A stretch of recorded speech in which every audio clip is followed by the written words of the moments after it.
Drop a cup on the floor. It breaks. Pieces scatter everywhere. Sharp fragments, dull thuds, the sound of something irreversibly destroyed. Now sit there and wait.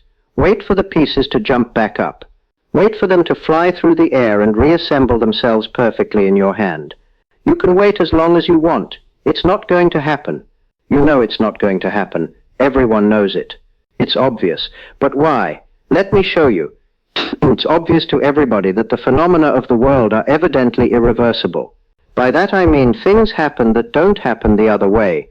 You drop a cup and it breaks, and you can sit there a long time waiting for the pieces to come together and come back into your hand.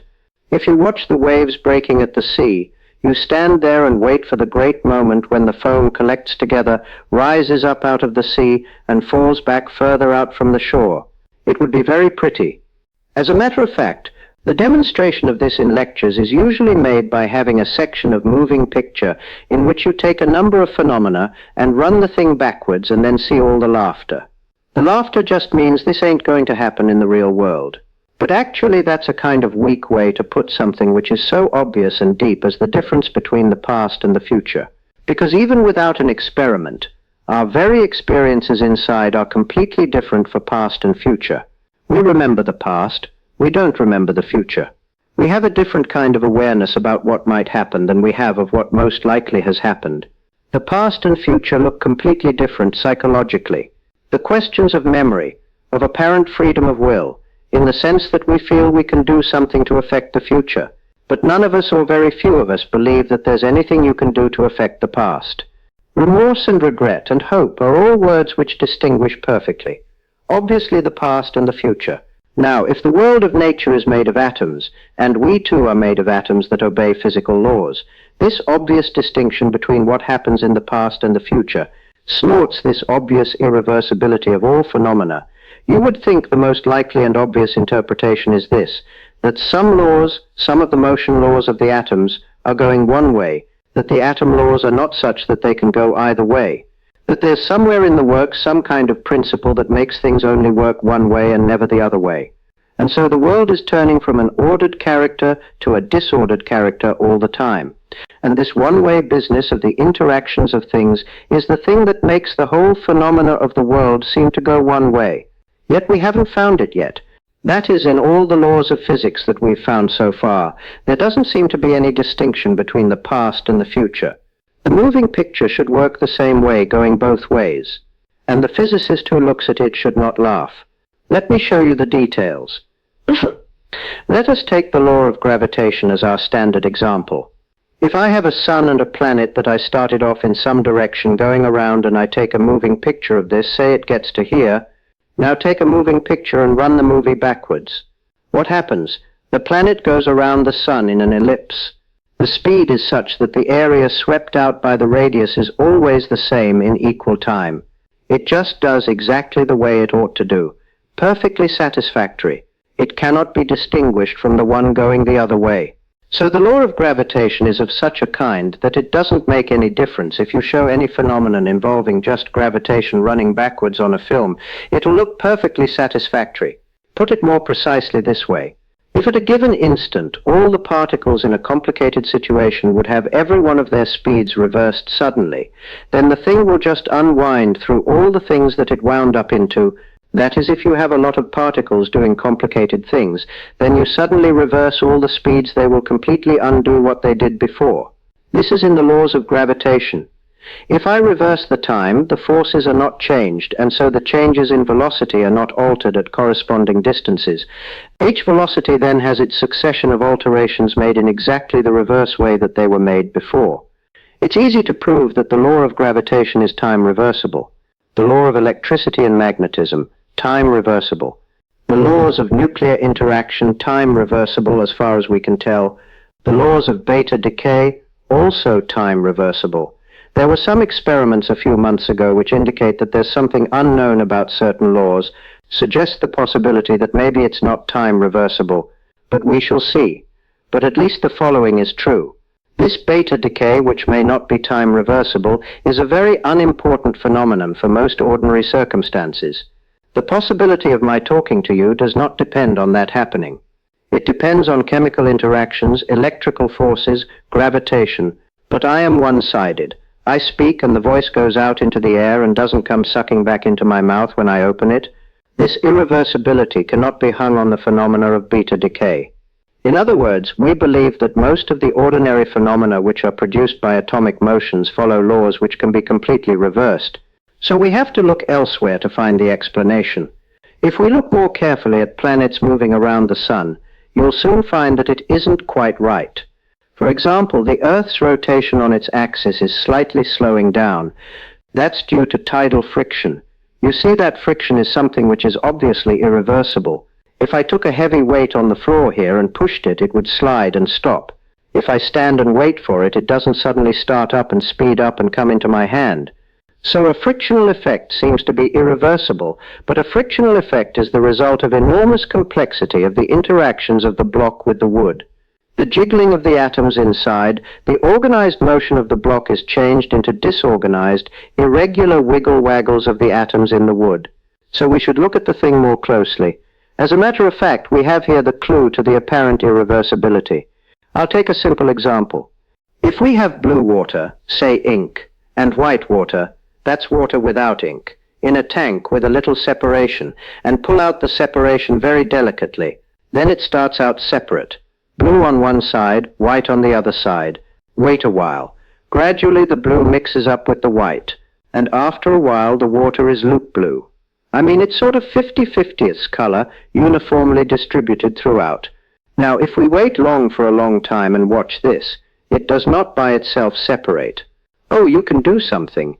You can evaporate the water and condense it somewhere else, and collect the blue dye and dissolve it in half the water and put it back. But while you're doing all that, you yourself are causing irreversible phenomena somewhere else. So by itself, it doesn't go the other way. And that gives us some clue. Let's look at the molecules. Suppose we took a moving picture of the blue and white water mixing. It would look funny if we ran it backwards, because we'd start with uniform water, and gradually the thing would separate, and that would be obviously nutty. Now we magnify the picture so that every physicist can watch atom by atom to find out what happened irreversibly, where the laws of balance of forward and backward broke down. You start and you look at the picture. You have atoms of one kind and atoms of another kind, jiggling all the time in thermal motion, wiggling and bouncing. If we start at the beginning, we have mostly atoms of one kind on one side and atoms of the other kind on the other side. Now these atoms are jiggling around. You need billions and billions of these atoms. These atoms are jiggling around, and if we start all on one side and all on the other, we see, of course, that in their perpetual irregular motions, they'll get mixed up, and that's why it gets to be more or less uniformly blue. But let's watch any one collision. Here's a particular collision selected from that picture. Here's this molecule moving this way, and this one moving this way. They come together in the moving picture, and they bounce off in different directions. Now you run that section of the film backwards. You find a pair of molecules moving toward each other, bouncing off in different directions.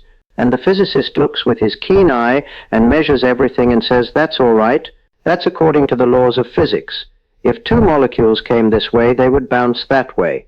And if they came that way, they would bounce this way. It's reversible. The laws of molecular collision are reversible. If you watch too carefully, you can't understand it at all, because every one of the collisions is absolutely reversible. And yet the whole moving picture shows something absurd. In the reverse picture, the molecules start in this condition. Blue, white, and blue, white, and so on. All mixed up. And yet as time goes on, through all the collisions, the blue separates from the white. They can't do that.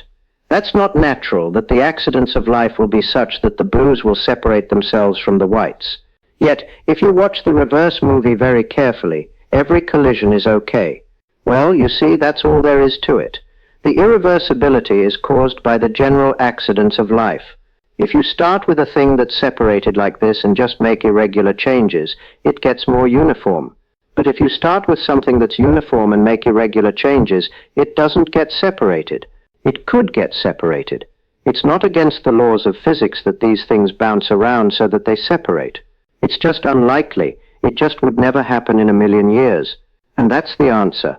The things are irreversible only in the sense that going one way is likely, but going the other way, although it's possible and is according to the laws of physics, wouldn't happen in a million years. It's just ridiculous to expect that if you sit there long enough, the jiggling of the atoms will separate a uniform mixture of ink and water into ink on one side and water on the other.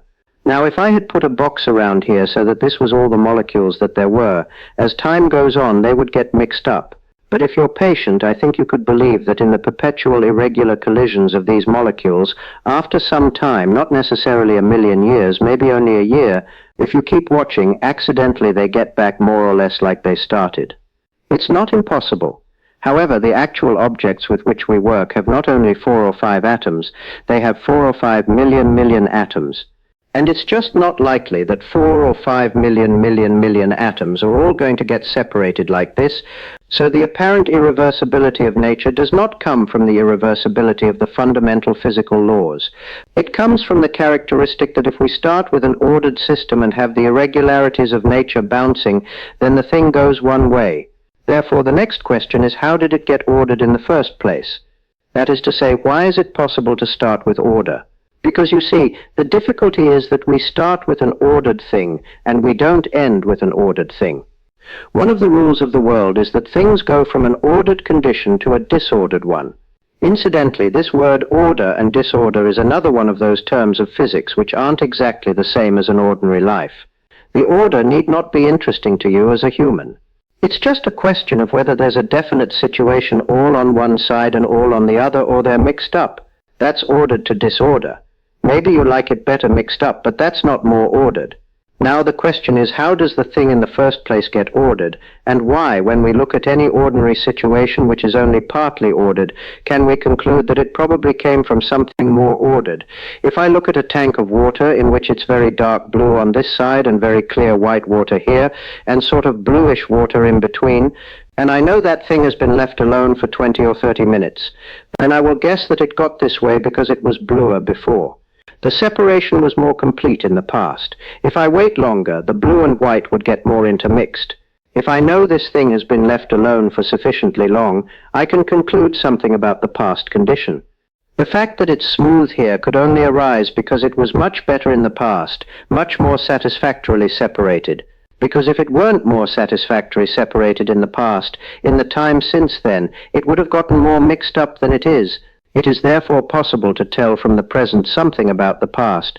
Although physicists really don't do this much, physicists usually like to think that all you have to do is say these are the conditions and what happens next. But all our sister sciences have a completely different problem. In fact, all the other things that are studied, history, geology, astronomical history, all have a problem of this kind. They are able to make predictions of a completely different type than a physicist. A physicist says, in this condition, I'll tell you what will happen next. But a geologist will say something like this: I have dug in the ground and I have found certain kinds of bones. I predict that if you dig in the ground, you'll find a similar kind of bone. A historian, although he talks about the past, can do it by talking about the future. When he says Napoleon existed, or the French Revolution was in 1789, he means that if you look in another book about the French Revolution, you'll find that same date, 1789. The thing that he says makes a kind of prediction about something he has never looked at before, documents that have still to be found. He predicts that the documents, if there's something written about Napoleon, will coincide with what is written in other documents. The question is, how is that possible? The only way that's possible is to suggest that the past of the world was more organized in this sense than the present. Some people have proposed, some physicists have proposed, that the way it got ordered was this, that the whole universe is just irregular motions. And if you wait long enough with 5 atoms, of course it can get separated accidentally. All that has happened is that the world has been going on and going on and going on, and it fluctuated. That's what this is called, when it gets a little bit out of ordinary. It fluctuated, and now we're watching the fluctuation undo itself again. How do we know that isn't the case? You say, well, how long would you have to wait? I don't know. But if it didn't fluctuate far enough to be able to produce evolution, to be able to produce an intelligent person, we wouldn't have noticed it. So we had to keep waiting until we were alive to notice it. So we have to have at least that big a fluctuation. But this is incorrect. I think that's a ridiculous theory for the following reason. If the world were much bigger and there were atoms all over the place, and they started from a completely mixed up condition all over, and I happen only to look at the atoms here, and I find that the atoms here are separated, I have no way to conclude that the atoms anywhere else are separated. In fact, if the thing were a fluctuation and I notice something odd, the most likely way that it got there is if there's nothing odd anywhere else, I have to borrow odds, so to speak, to get this lopsided. And there's no use borrowing too much. It's much more likely of all the possible ways in which these atoms can be on one side and these on the other, that the most likely condition of the rest of the world is mixed up. Therefore, an astronomer looking at a star he's never seen, although when we look at the stars and we look at the world, we see it's ordered. There could be a fluctuation. But the prediction would be that if we look at a place we haven't looked at before, it'll be disordered, a mess. The separation of matter into stars, which are hot, and space, which is cold. If you say it could be a fluctuation, then in places we haven't looked, we would expect that the stars are not separated from the space. But every time we make a prediction that in a place we haven't looked, we'll see the same statement about Napoleon. We'll see stars in a similar condition. We'll see bones like the bones we've seen before. The success of all those sciences indicates that the world did not come from a fluctuation, but came from a condition which was more separated, more organized in the past than at the present time. Therefore, I think it's necessary to add to the physical laws the hypothesis that in the past the universe was more ordered in a technical sense, less mixed up than it is today. This statement is the added statement that's needed to make sense and to make an understanding of the irreversibility. That statement, of course, is itself lopsided in time. It says something about the past is different than the future, but it comes outside the province of what we ordinarily call physical laws, because we try today to distinguish between the laws which tell how something moves. If you started in a certain way, and those statements about how the universe got the way it is or what it was in the past, the statement of the physical laws which govern the rules by which the universe develops, and the statement of the condition the world was in the past, that's considered to be astronomical, history, perhaps someday that will also be part of physical law. Now there's an interesting feature of irreversibility. I'd like to illustrate one is to see how exactly an irreversible machine really works. Suppose we built something we know ought to work only one way. What I'm going to build is a wheel with a ratchet on it. A ratchet is a notched wheel with teeth like a sawtooth, and there's a little piece called the paw held down by a spring that gets in the way of the wheel. Now, this wheel can only turn one way. If you try to turn it backward, the teeth jam against the paw and it doesn't go. But if you turn it forward, it just clicks right over. They use them in clocks, so when you wind watches, you can only wind them one way. You see, it's completely irreversible. The wheel can only turn one direction. Now here's the clever idea. Because of molecular motion, perpetual jiggling, molecules are always bumping into things irregularly. If you build a very delicate instrument, it will always jiggle because it's being bombarded by air molecules. So we connect vanes to this ratchet wheel and put them in a box of gas. The molecules bombard the vanes irregularly, pushing them sometimes one way, sometimes the other. When it's pushed backward, the ratchet jams, but when it's pushed forward, it clicks around. So the wheel should perpetually turn in one direction, perpetual motion from molecular jiggling. But we have to look at the details. When the wheel turns, the paw lifts up and snaps back down against the next tooth and it bounces. The wheel could go backward when the paw accidentally bounces up. This will not work unless when the paw comes down it sticks, and that requires friction, and friction generates heat. So this part of the wheel gets hotter and hotter. But now something interesting happens. Just as there's irregular motion in the gas making the vanes jiggle, the paw itself starts getting hotter and starts jiggling from molecular motions inside it. So a time comes when the paw is bouncing up and down so much from the heat that when it's up, a tooth can go either way. In fact, the thing will be driven backwards. If the pole side is hot and the vane side is cold, the wheel goes the wrong way, because every time the paw bounces down, it hits an incline plane and pushes the wheel backward. So it turns out that no matter how you design it, a ratchet like this will go one way, if this side is hotter, and the other way, if that side is hotter.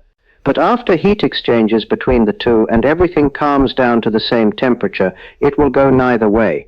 That's the technical demonstration that phenomena of nature only go one way, as long as they're out of equilibrium, as long as one side has a different temperature than the other, or one side is more ordered than the other.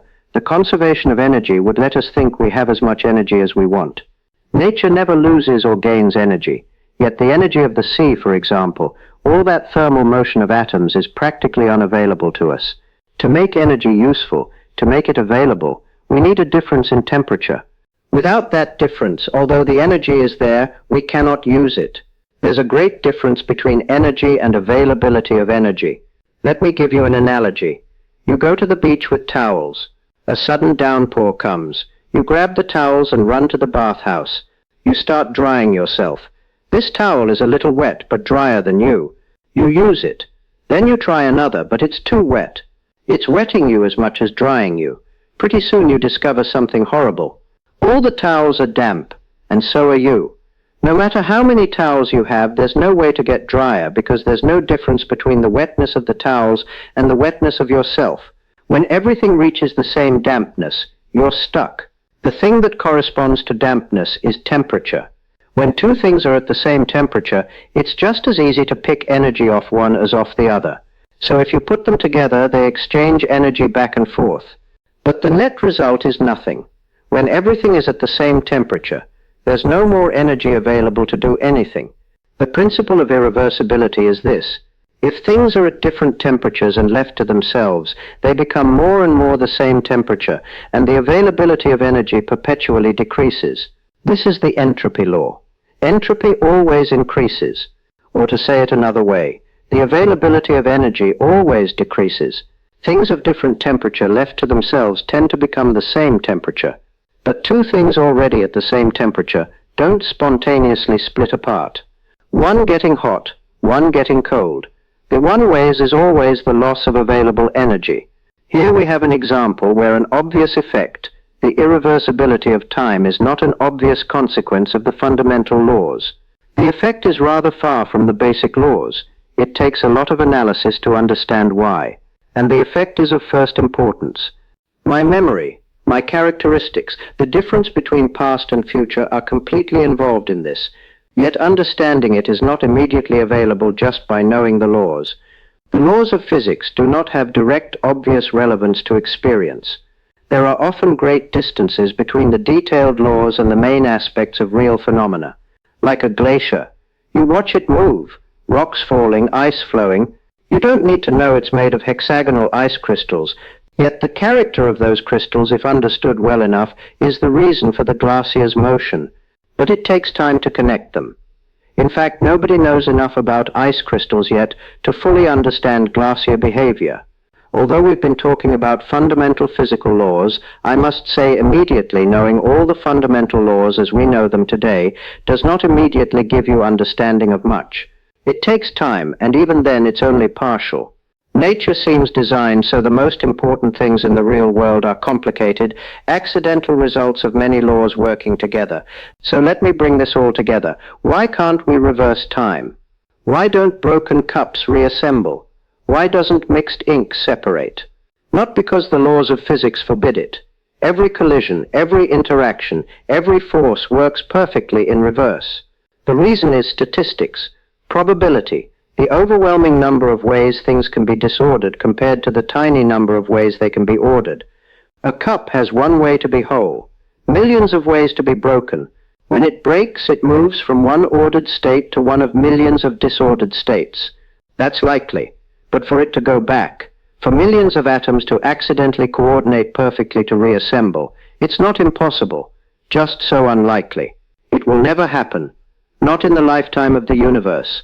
The deep truth. The universe started ordered. The early universe was highly organized, low entropy, and ever since it's been falling apart, getting more disordered, more mixed up. Entropy increases always, everywhere. That's the arrow of time. Why you remember the past, not the future? Why causes precede effects? Why you age? Why things break and don't unbreak? The universe is running down. And nothing in the fundamental laws requires this. The laws work the same forwards and backwards, but the universe started ordered. That initial condition makes time flow one direction, and we don't know why. That's the answer. And it changes how you see reality.